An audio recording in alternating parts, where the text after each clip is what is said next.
Bom dia a todos, que a paz do Mestre Jesus esteja em nossos corações e que possamos estar sempre receptivos a ela. Hoje o nosso tema, Família, Projeto Divino, com base na obra Constelação Familiar, ditada pelo espírito Joana de Ângeles, psicografia de Divaldo Pereira Franco.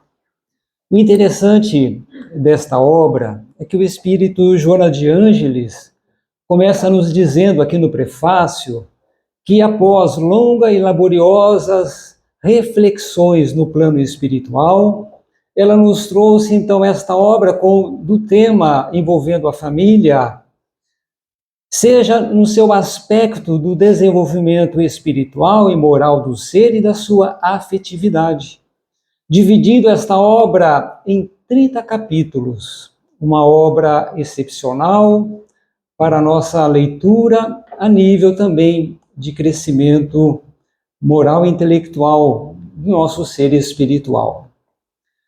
Nesse sentido, então, a primeira frase dessa obra, o que ela inicia dizendo assim, que a família é a base fundamental sobre a qual se ergue o imenso edifício da sociedade. É uma frase de bastante impacto e nos traz muitas reflexões. E isto por quê? Quando ela fala que é a base fundamental do edifício, do imenso edifício da sociedade, nós temos que lembrar que, quando falamos em sociedade, em vida de relação, é uma lei divina, está lá em O Livro dos Espíritos, a partir da questão 766, se não me falha a memória, quando vem tratar desse assunto. E sendo então uma lei divina, a lei de sociedade, a lei de relação entre todos nós, Deus, porventura, sempre nos oferece os recursos preciosos para que bem possamos viver em sociedade. Sempre nos oferece os recursos para o cumprimento de todas as suas leis ao alcance de todos nós. E em especial da lei da sociedade, o que ele nos trouxe para nos facultar o melhor entendimento e o nosso melhor aprimoramento, que foi nos reunir em núcleos menores, que chamamos de núcleos familiares. Para quê? Porque são nesses núcleos menores que nós vamos desenvolver, porque o nosso psíquico, nós vamos nos desenvolver moral e intelectualmente, espiritualmente, para a vivência em sociedade. Então, é uma questão que os espíritos nos esclarecem, que é o primeiro educandário do espírito, é a base familiar, é a escola de bênçãos, onde nós vamos aprender os deveres fundamentais para que todos nós alcancemos uma vida feliz, de felicidade. E sabemos que seremos felizes, alcançaremos a felicidade a partir do ponto em que nós cumprirmos as leis divinas. Porque quando nós não cumprimos as leis divinas, estamos indo pelo caminho da infelicidade. Então, nesse sentido, se a família é a base fundamental, aí nos esclarece o Espírito Emmanuel na obra O Consolador, dizendo-nos que o colégio familiar tem suas origens sagradas na esfera espiritual. Lá na questão 175 desta obra O Consolador, pergunta-se a Emmanuel, o Instituto da Família é organizado no plano espiritual antes de projetar-se na Terra? Ora, se nós estamos falando aqui dos recursos preciosos de nosso Pai Celestial para com todos nós, nos reunindo em núcleos menores, vai se estabelecer, então, lá no plano espiritual, na esfera espiritual, a formação dos futuros lares, do instituto familiar. Isto é tão salutar, nos dá uma profunda segurança, tranquilidade, no sentido de que na formação dos lares, aonde nós nos reencontramos pelos laços da reencarnação, não há o acaso de forma alguma. Aqui, neste caso, a cegonha da reencarnação não erra o nosso endereço. Mesmo que não tenhamos a numeração lá da casa, não erra o CEP, porque os processos reencarnatórios são devidamente planejados, estudados, com muita cautela, com muito cuidado, para que todos nós possamos sair vitoriosos de nosso planejamento espiritual, de nosso planejamento reencarnatório.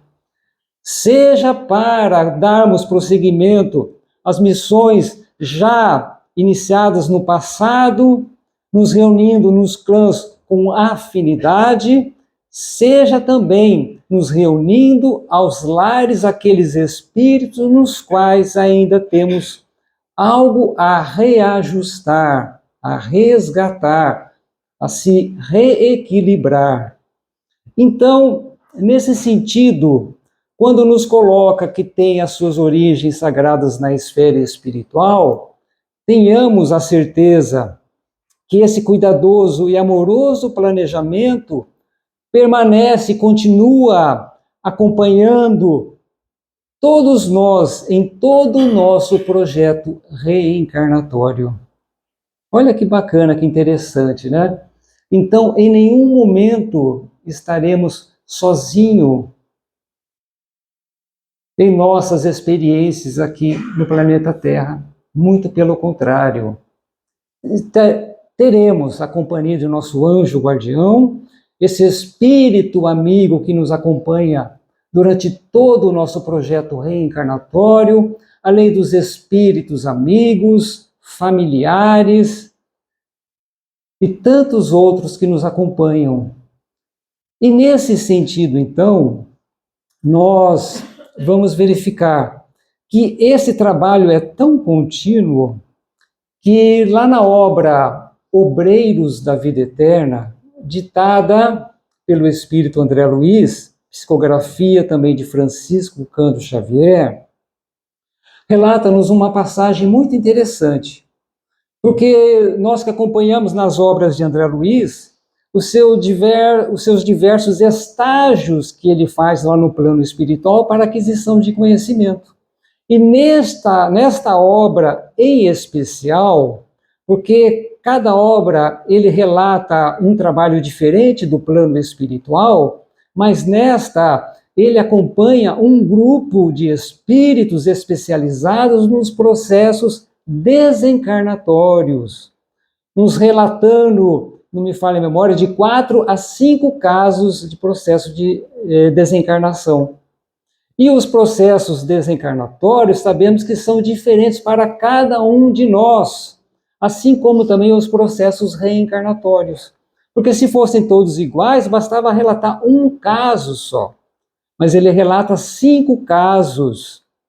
E apresentam-se diferentes esses processos em decorrência das aquisições, da experiência vivida na reencarnação de cada um daqueles espíritos, que trarão consequências a esse momento de retorno ao plano espiritual, que é tão grave e tão especial para todos nós. E nesse sentido, então, acompanhando este grupo com o instrutor Jerônimo, com o espírito Eloy e outros espíritos também em aprendizagem, eles vão até uma residência em que, chegando lá, o instrutor, essa equipe espiritual, vem até nós aqui encarnados, se aproximam-se de uma residência, adentram, tem a permissão dos espíritos familiares, adentram e vão lá se aproximar de uma senhora. Essa senhora, segundo o instrutor Jerônimo, é a Dona Adélia, Dona Albina. E ele esclarece, olha, esta senhora, ela tem profundos méritos em nossa colônia espiritual, em decorrência do seu trabalho na seara do Evangelho. Ela hoje está vinculada ao Evangelho protestante. Ela fez profissão de fé na Igreja Presbiteriana e trabalha na educação de crianças, na educação evangélica de crianças e jovens. André Luiz já ficou maravilhada com isso, porque o auxílio espiritual não vê a capa religiosa de forma alguma, vê a prática da seara do bem. E ali, então, esclarece ainda o instrutor Jerônimo, olha, ela é filiada às nossas camadas superiores, lá da nossa esfera espiritual, da nossa colônia espiritual. É uma dedicada ceareira do Mestre Jesus, de outras vidas, já trazendo essa bela bagagem. Mas nós estamos aqui porque, em decorrência já da sua debilidade orgânica, principalmente do coração circulatório, ela já se aproxima de sua libertação. Mas, ali então, como for a primeira visita, deu um passe junto àquela irmã, ela se reharmonizou, se reequilibrou, e eles ficaram de voltar em outro momento, porque tinham outros casos para serem analisados. Voltando, outra ocasião, teve uma ocorrência singular, porque em determinado momento o instrutor Jerônimo fora chamado às pressas lá para as esferas superiores da colônia espiritual, nosso lar. E André Luiz ficou cheio de curiosidade, porque quem foi até a colônia, e eles ficaram aqui junto a nós encarnados, só foi o Jerônimo. E André Luiz ficou morrendo de curiosidade. Morrendo no sentido assim, entre aspas, porque já estava desencarnado, né? Mas é a curiosidade mesmo. Ficou doido para saber o que está acontecendo. E aí Jerônimo falou, vocês ficam aqui no trabalho ativo junto aos nossos irmãos, que um dia eu volto. E não deu um dia Jerônimo voltara com uma novidade. André Luiz foi o primeiro a perguntar, e daí, Jerônimo, o que aconteceu? Relata-nos. Houve uma mudança da nossa programação. Antes estávamos aqui para auxiliar a desencarnação de nossa irmã Albina, agora, ao contrário, temos que auxiliá-la a fortalecer em seu vaso físico, para que ela tenha uma prorrogação de sua vida. Ora, André Luiz ficou assim, mas como isso? Não tem já uma data fixada, uma fatalidade para a desencarnação? E Jerônimo disse, André, esses são casos especiais, quando envolve um trabalho em prol da coletividade. É uma moratória concedida pela bondade divina a favor da própria sociedade. Mas como assim? Calma, André, vou lhe esclarecer. Uma prece endereçada entre esses irmãos aqui encarnados e familiares for ouvida na colônia, nas esferas superiores de nossa colônia, facultando então para que a nossa irmã Albina ficasse mais tempo aqui na Terra. E vamos imediatamente ao seu lar para que possamos fortalecer o seu vaso físico. E assim fora aquela comissão de espíritos que estavam aqui em trabalho, se dirigiram até a residência e quando lá chegaram tiveram uma grata surpresa. Junto à irmã Albina havia 14 jovens que estavam participando do Evangelho no culto do lar. E estavam lá lendo a Bíblia, seus salmos, cantando seus cânticos, endereçando orações à recuperação de Dona Albina, quando André Luiz vendo aquela movimentação, aquela vibração salutar, aquela psicosfera tão sadia, ele diz: ah, agora eu sei. Por que que ela conquistou a moratória? Foi em decorrência da oração dessas jovens, não é? Aí Jerônimo diz: não for, André. Porque a nossa irmã Albina já fez tudo o que fora possível pela educação evangélica moral dessas nossas jovens. A prece dessas nossas jovens é valiosa porque traz o equilíbrio, a calma e paz ao espírito. Mas a moratória não foi em decorrência disso.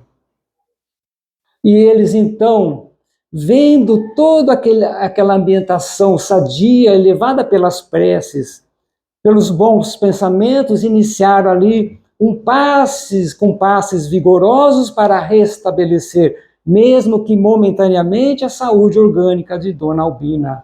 E assim fora feito e concluído, terminado o passe e também as orações daquelas jovens junto a Dona Albina vira para elas e diz: tão salutar as palavras do apóstolo Tiago, quando diz que devemos orar pelos doentes. Agradeço, minhas jovens, porque eu me sinto muito bem restabelecida, até aceitando um caldo reconfortante. E daí aquelas jovens tão agradecidas por aquele momento, cantam hosanas de agradecimento a Deus. E nesse sentido, então, elas saem e entram as duas filhas de Dona Albina. E quando André Luiz escuta aquela conversação entre elas, ele então diz: ah, já sei, foi em decorrência da prece das filhas que a Dona Albina conseguiu a moratória. E o instrutor Jerônimo diz: não, não for, André. Mas como?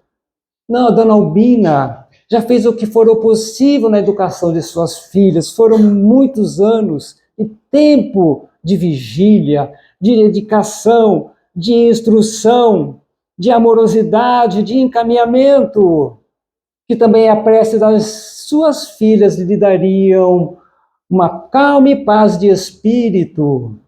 Mas não foi em decorrência delas. Mas então nos conta o que é. Aí Jerônimo diz: calma, André, você já vai saber. Nisso, então, Dona Albina se vira para as filhas, para a filha mais velha, Lloyd, e lhe pergunta: seria possível me trazer aqui o Joãozinho? Estou com saudades de Joãozinho. Passado algumas horas, um senhor, esposo de Dona Lloyd, aproxima-se com uma criança de 8 anos.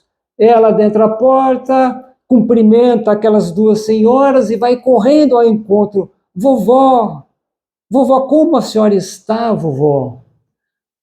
Ah, meu filho, vovó não está bem. Mas a senhora vai ficar, vovó. Estou orando a Deus, pedindo pela sua saúde, pela sua recuperação.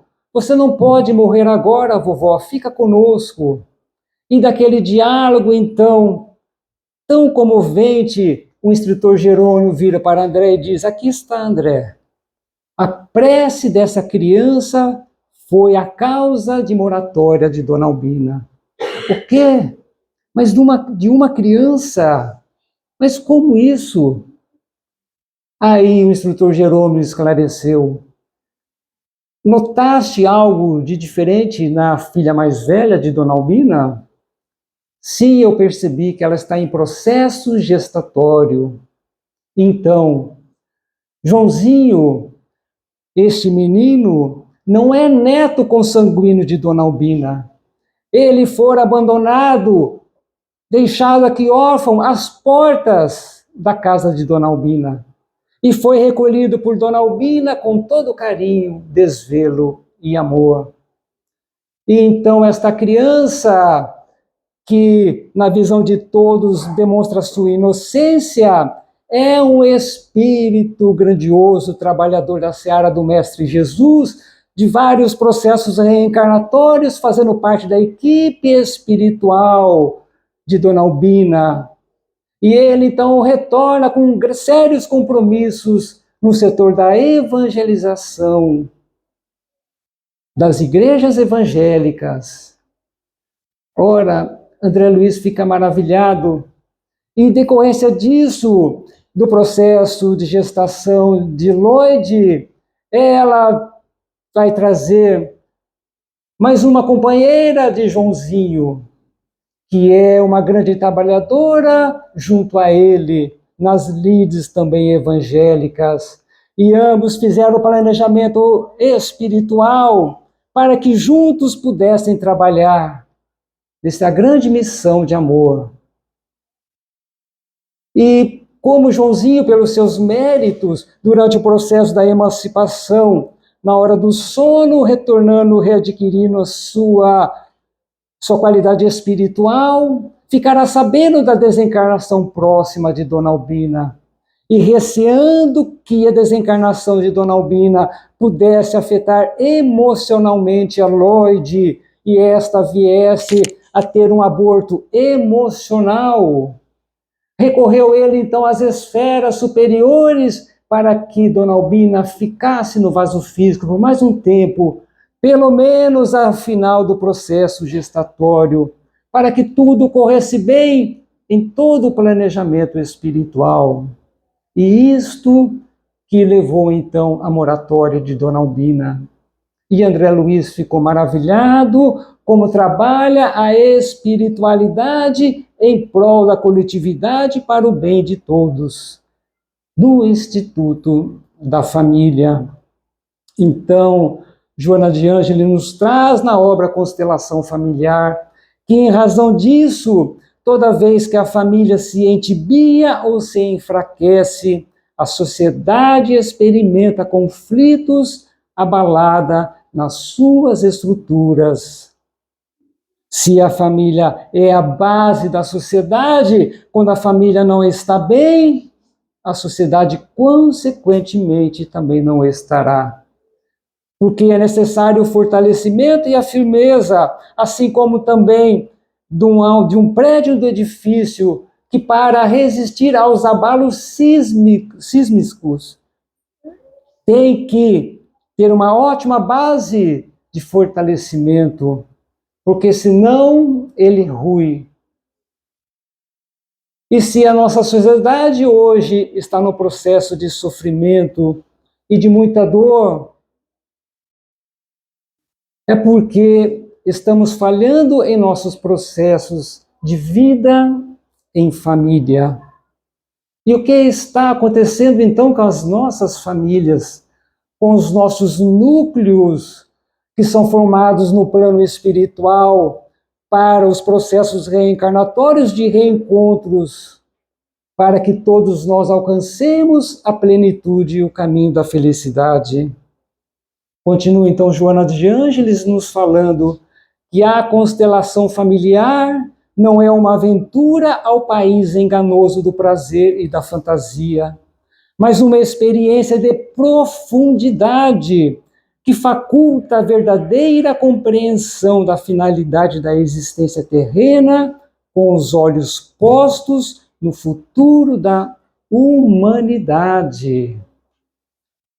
Com suas palavras que nos trazem severas reflexões quando nos fala que é uma experiência de profundidade. E nesta experiência, aquilo que nos vai dar fortaleza, a base para que nós possamos vencer as dificuldades, as lutas que nos são apresentadas em nosso dia a dia. Não há outro caminho se não nos fortalecemos no Evangelho do Mestre Jesus. E quanto necessitamos de reencontrá-lo em nossos lares.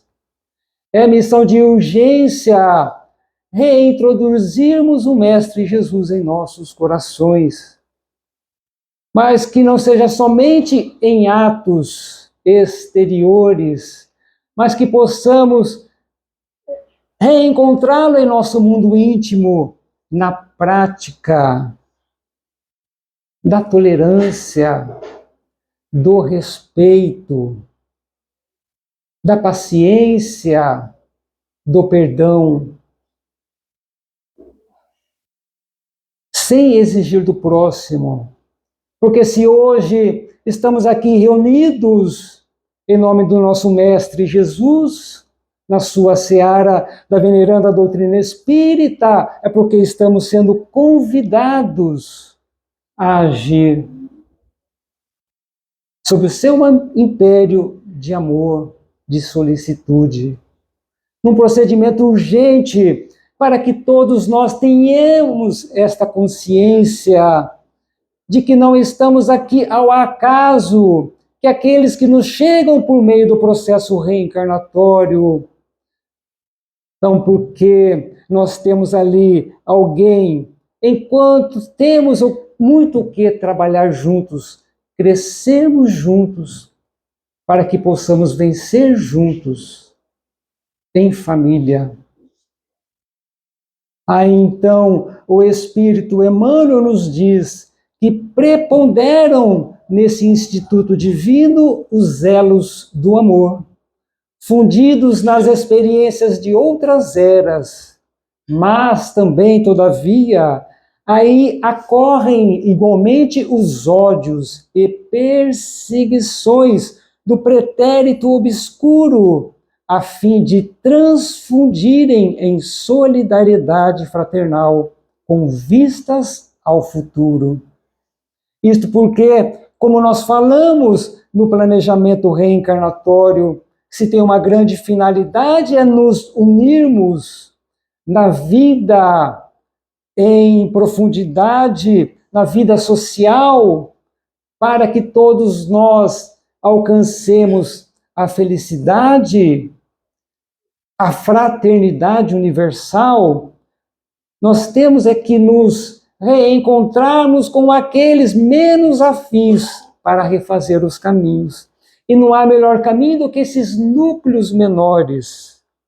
Por isso, tantos conflitos, tantos dissabores, tantas desuniões de pensamento, porque estamos aqui ainda aprendizes nos relacionamentos. Mas todos nós, convidados para esse processo de restabelecimento. E quando nós vemos ao próximo, aquele mais próximo nosso que apresenta grande dificuldade no relacionamento, é aquele que é o melhor instrumento para a nossa própria regeneração. Porque nesse grandioso trabalho, nesse grandioso reencontro de espíritos imortais, nós sabemos quem prejudicou outro em outra existência. E nem precisamos saber disso. O importante é saber que estamos juntos para crescermos juntos e vivenciarmos juntos todos esses momentos. Conflitos existirão sempre, porque somos seres diferentes um do outro.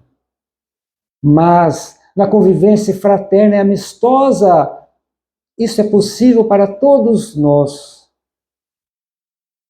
Porque sempre vimos a dificuldade no próximo e as nossas dificuldades que nós também apresentamos.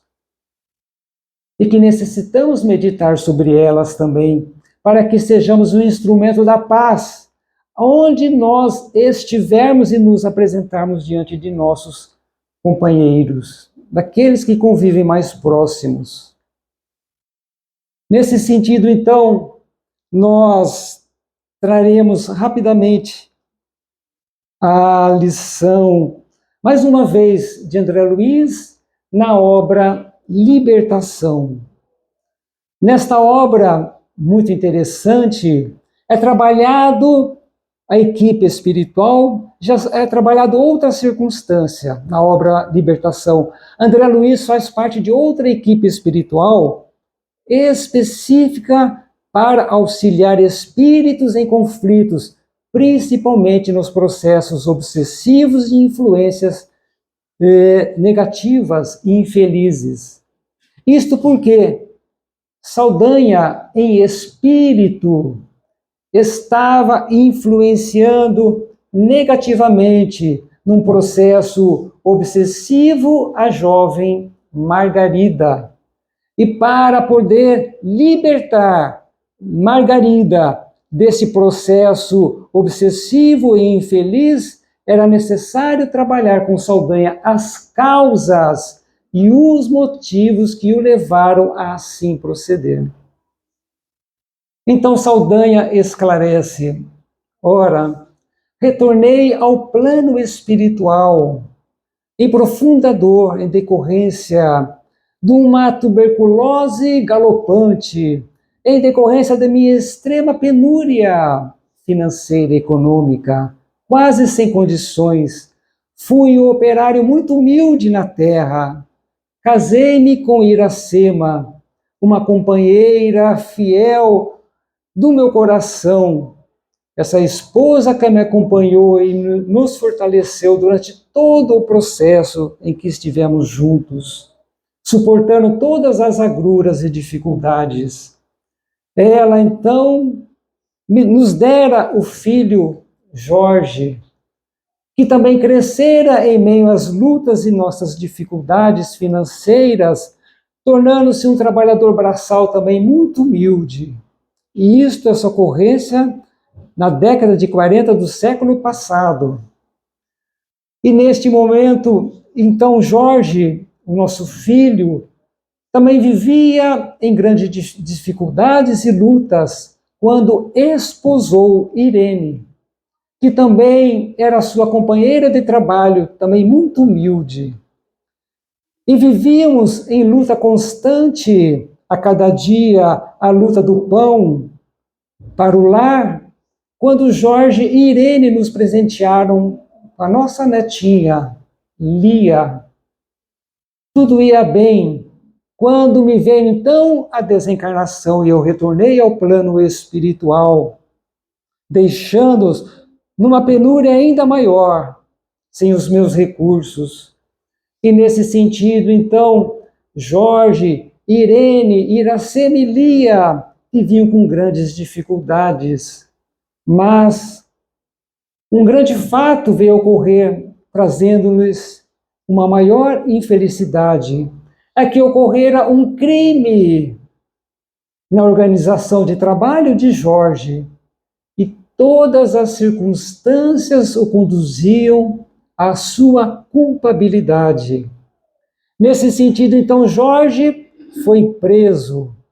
E eu, no plano espiritual, acompanhei todo esse processo da prisão, sabendo inocente, procurei inspirar as autoridades policiais, a todos que eu pude alcançar, porque do plano espiritual eu descobri o verdadeiro criminoso. Mas, infelizmente, ninguém me ouvia ou sentia as minhas inspirações. Então, quando o processo foi para a justiça, eu procurei então influenciar o juiz da causa, tentando inspirá-lo para que ele não condenasse meu filho e revisse o seu caso. O juiz inicialmente não via ali provas concretas para incriminar o meu filho Jorge.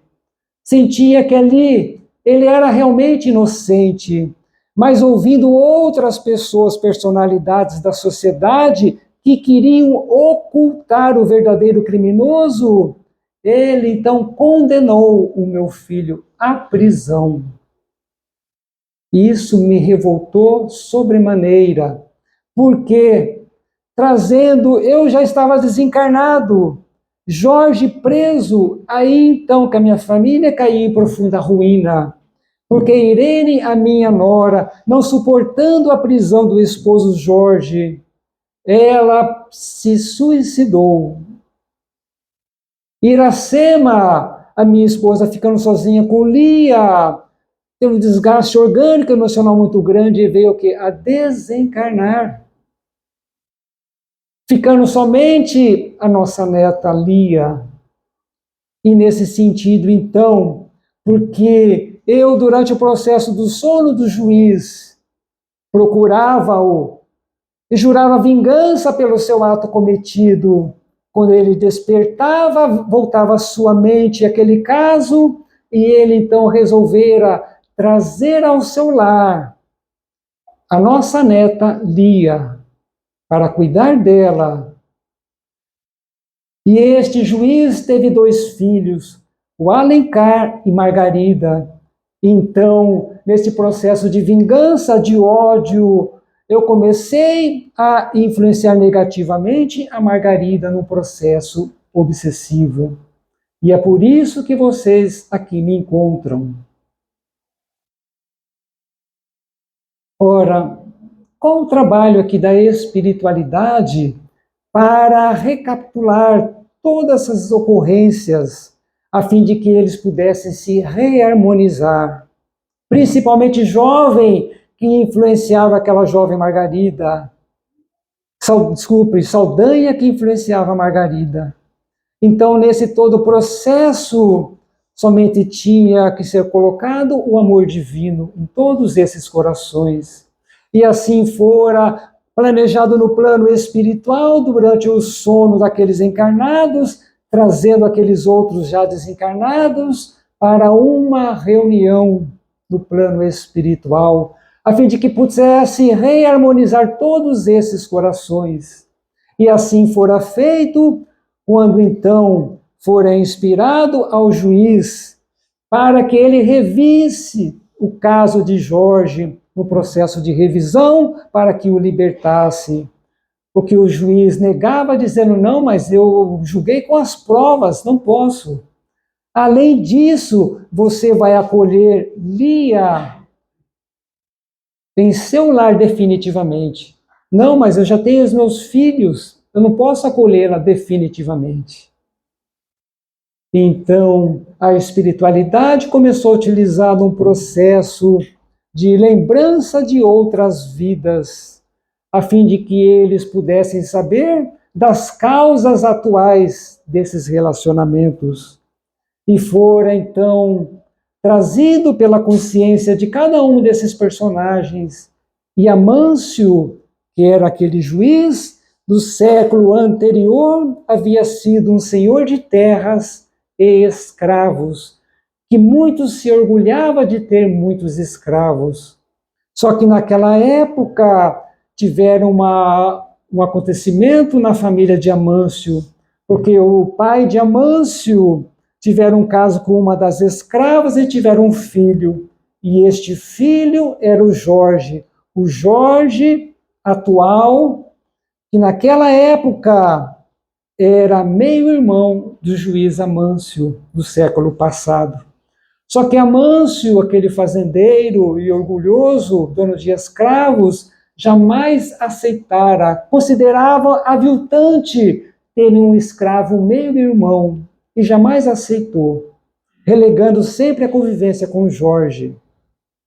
Só que naquela época, naquele século, Amâncio teve um filho, que era o Alencar, o mesmo filho de agora.